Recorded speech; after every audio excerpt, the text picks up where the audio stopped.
Nung pagbukas ko, nakita ko, may mga kulang na ng parts, oh. Yan, may mga kulang na siya, tapos ito, nakatanggal na. Oh, nakatanggal na yung mga kable. Hindi lang isang channel, kundi dalawang channel nakabaklas, eh. Ito yung medyo nakakalungkot. Napapahirapan tayo nito. May story na talaga siya, oh. Ayan, pati sa mga sticker niya, oh. Today's video, bali, eto, live ulit. Bali, tinakpan lang, oh. Pero live ito, kita naman sa casing, eh. Ano naman ang iba to, eh. Pero, kung ano ito is live ng category 7. Ayan. Cut 7. Okay, balik tayo ng power amplifier. Ano, live siya, oh. Yung mayari nito is nakalimutan ko na basta sabi nasa lang sa atin dito. Pero maraming salamat sa pagkakatiwala ng unit nyo rito sa akin, sir, ah. Dinala to dito sa atin kasi siyempre paggawa. And then binuksan ko na kasi chinik up ko na, and then para sa kontrata na gagawin, di ba? Bago gawin, check muna, and then estimate kung magkano yung purpose ng and then parts nito. Ayan, kaso nung pagbukas ko, nakita ko, may mga kulang na ng parts, oh. Ayan, may mga kulang na siya, tapos ito, nakatanggal na. Oh, nakatanggal na yung mga kable. Hindi lang isang channel, kundi dalawang channel nakabaklas, eh. Ito yung medyo nakakalungkot. Napapahirapan tayo nito. May story na talaga siya, oh. Ayan, pati sa mga sticker niya, oh. Ayun, bali ito yung mission natin for today's video na sana magawa natin. Sana magawa natin. Paano kaya ito? Yung channel 2. Try ko muna ibalik yung channel 2. Tingnan natin kung ano yung kalagayan ng channel 2. Kasi yung channel 1, hindi ko na ibabalik to. Wala nang fuse, oh.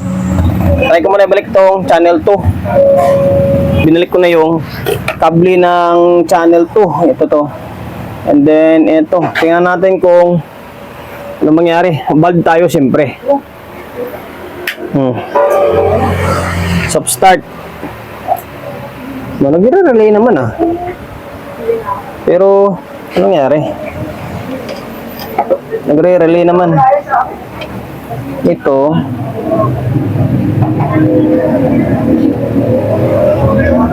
Yan lang, walang bias, eh. Tayo nalungkot. Wala. Walang bias to. Kaya problema. Kasi yung stepper, may mga kinalkal na sila. Ano yan? 50 ohms. Okay. Pupunan natin to. Wali. Parehas. Ito yung malala. May mga, may mga bawas na ng mga nerves or mga laman loob. Okay. Bali, focus muna tayo na lang dito. Dito na lang tayo sa may channel 1. Paulin na natin itong channel 2 kasi paras din naman natin gawin to. Okay, sana kung may pagkuhanan tayo ng ideya. Problema wala kasi parehas sila sira. Ngayon, ito, troubleshoot ko na lang muna ito. Tapos, balikan ko na lang kayo. Nabuksan ko na. Ay, nabuksan ko na, natanggal ko na. Tanggal ko na yung itong channel 1. And then, nakatanggal na rin para yung mga parts nito. Ang daming nawala na parts. 1, 2, 3. 4. Babalik na naman tayo ng Quiapo nito. Yan, oh. 4. IRF ang nakalagay dyan, pero ang naka-indicate IRF, pero hindi yan. IRF ang nakalagay dyan. Ayan, tapos double check ko na lang dito kung may mga sira na output. Lumiyab pala to dito. Ayun. Day 1,500.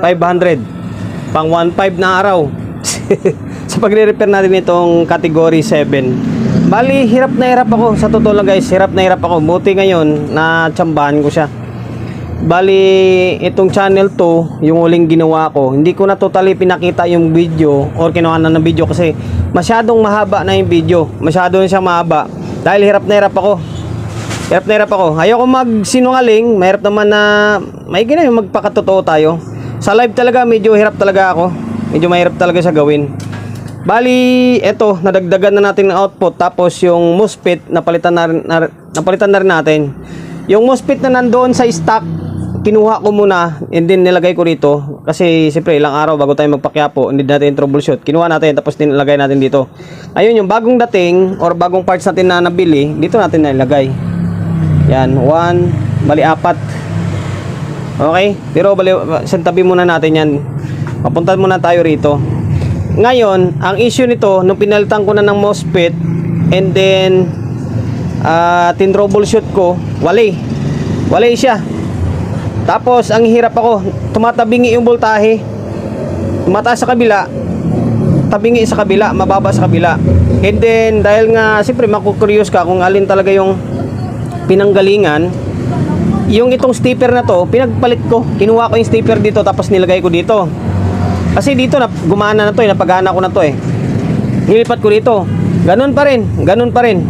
Ito ko na lang to, balik kwento na lang yung may bibigay ko dito, baka sakaling may encounter nyo, di ba? Nilipat ko rito, ganun pa rin yung issue niya. Ayaw pa rin, walay pa rin. Yung sa sumuyod ako ng sumuyod, ganun pa rin. Sabi ko, bakit ganito to? Halos wala naman ako makitang sira, is ganun pa rin. Yung ito pala guys, dati nang ganito to, nung dinala dito sa akin, kasi lumiyab yung linya dyan, tapos sila na naglagay niyan. Bali, medyo sagwa mo siya tingnan, pero okay lang, ganun talaga. Gagawin at gagawin mo yan. Ngayon, tumama naman yung voltahe. Alam mo kung ano yung sira nun sa may tabingi yung voltahe? Teka lang. Itong dalawang 1 kV lang yung kinuha ko. Hindi ko alam kung bakit nagkaganito Dalawang 1 kV na to, dito galing yan Ito, and then dito. Nung tinanggal ko siya, nagnormal yung voltahe. Nagnormal siya. Pero kapag i-check mo to, bakit parang wala, parang good naman. O ako kung may mga naka-encounter na ng ganitong sira. Ngayon, nagnormal yung voltahe. Nagnormal nung pinalitan natin. Hindi ko muna siya pinalitan, tinanggal ko, nagnormal yung voltahe dito. Ngayon, nung nagnormal yung voltahe, yung bias naman, grabe. Sobrang liwanag ng ilaw niya, Tapos, ang taas ng bias niya. Ayun na naman, suyod na naman ako ng suyod. Wala na naman ako makitang sira. Hanggang sa napagdiskitaan ko yung itong trimmer, itong trimmer. Yan. Itong trimmer na to, punyeta. Sirain din pala ito.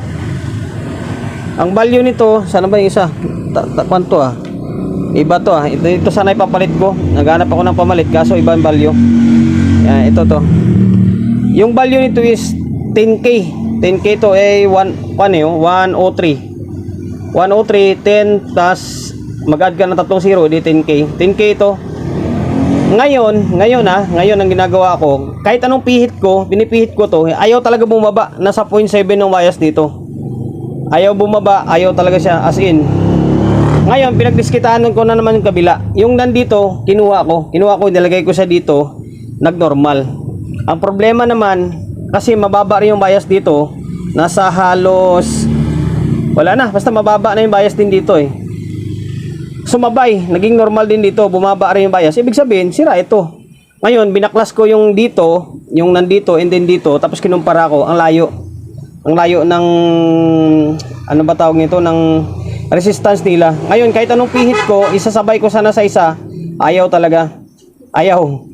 Ngayon naghanap ako ng pamalit dito. Kaso wala akong mahanap. May available ako. Ito 201 200 ohms lang ito. Hanggang sa sabi ko, i-fix bias na lang to. I-calibrate ko na lang. Tapos i-fix bias ko. Kung ganun lang din naman pala na isa pa sa tip ko sa Grandmaster na umiinit yung either channel 1 or channel 2. Ito rin yung issue nun, yung trimmer din. Hindi lang kulay dilaw yung ginamit na ito. Linear trimmer to kulay blue, pero supply din. Ngayon, kinalibrate ko na lang. Bahala na kung magalit kayo dyan. Kinalibrate ko na, tapos fix bias na. Naka-fix bias na ito. Yan, naka-fix bias na. O yan, bahala na kayo manghula kung ano nilagay ko na biasing. Ayan, ang pinalabas natin dito is nasa 0.3. Nasa 0.3 lang. Nasa 0.3 lang na bias. Okay? Pasensya na. Ngayon, ibabalik ko lang muna itong mga board and then pakita ko sa inyo yung aktual na sukat. Naibalik ko na yung dalawang board. Ito. Yan, ito yung dinagdag natin kuskus malala din yan. Alam mo yung isa sa nagpapahirap dito sa live kasi yung mga parts is burado. Ayan, okay. Tapos naglagay na ako ng speaker. Naka stereo mode tayo. Dalawa lang yata tumutunog yan. Isa sa baba, isa sa may gitna. Okay, tapos ito yung audio source natin. Itong cellphone natin na isa. Ayan, i-full volume natin. Ayan, naka-full volume. Okay, to 20 natin. Bahala ka na dyan. To 20 na. Ang kulang na lang dito ay tornilyo na lang, siyempre. Ayan, tornilyo. Wala pang tornilyo to. Ayan, okay. Bahala ka dyan.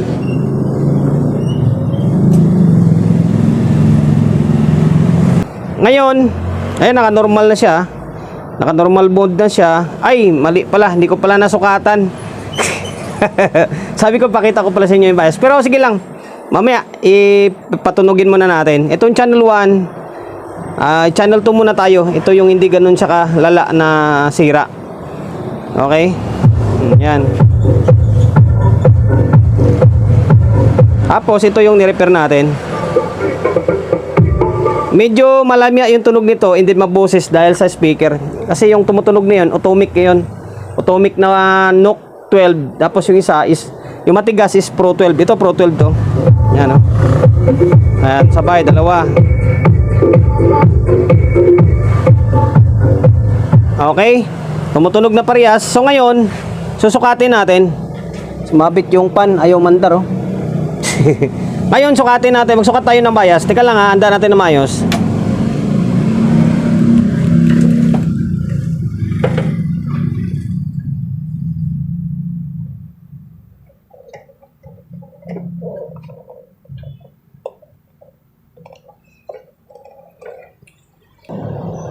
Ngayon, ito yung tester natin.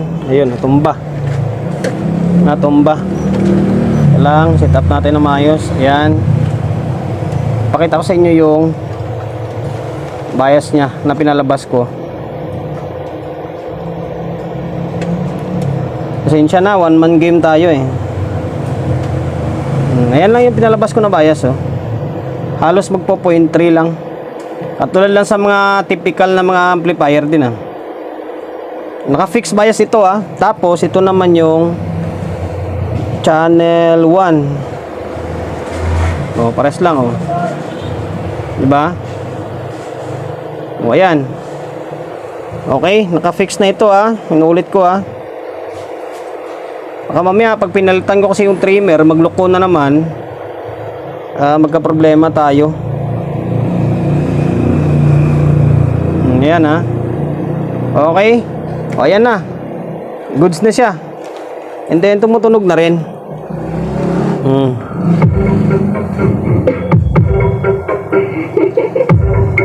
Okay.